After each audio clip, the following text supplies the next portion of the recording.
অন্তর্বর্তীকালীন সরকার রাজনৈতিক প্রেক্ষাপটে দায়েরকৃত 969টি মামলার প্রত্যাহারের সিদ্ধান্ত গ্রহণ করেছে। এই মামলাগুলো মূলত দায়ের হয়েছিল রাজনৈতিক কর্মসূচি যেমন বিক্ষোভ, মিছিল, হরতাল, অবরোধ, সংঘর্ষ ও ককটেল বিস্ফোরণ সংক্রান্ত অভিযোগ, রাষ্ট্রবিরোধী কার্যকলাপ ও বিশৃঙ্খলা সৃষ্টির অভিযোগে।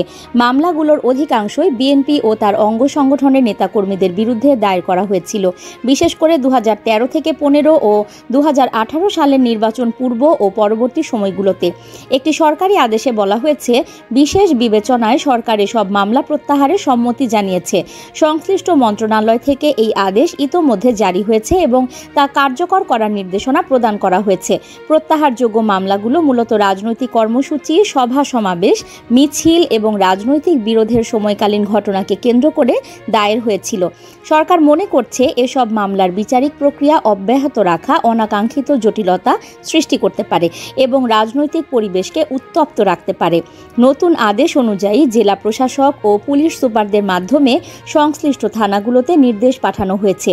সেখানে স্পষ্টভাবে উল্লেখ করা হয়েছে যে যেসব মামলা রাজনৈতিক উদ্দেশ্যে দায়ের হয়েছিল এবং যেগুলোতে রাষ্ট্রের স্বার্থ ক্ষতিগ্রস্ত হয়নি সেগুলো আইনানুগ প্রক্রিয়ায় প্রত্যাহার করা হবে।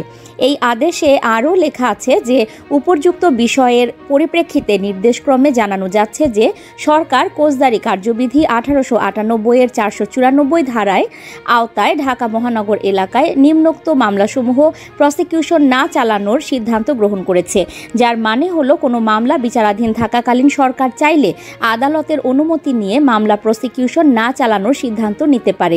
এটিকে আইনের ভাষায় বলা হয় নোল প্রসিকিউই, যার অর্থ আমি আর অভিযুক্তের বিরুদ্ধে মামলা চালাতে চাই না। নিউজ ডেস্ক, সংযুক্ত।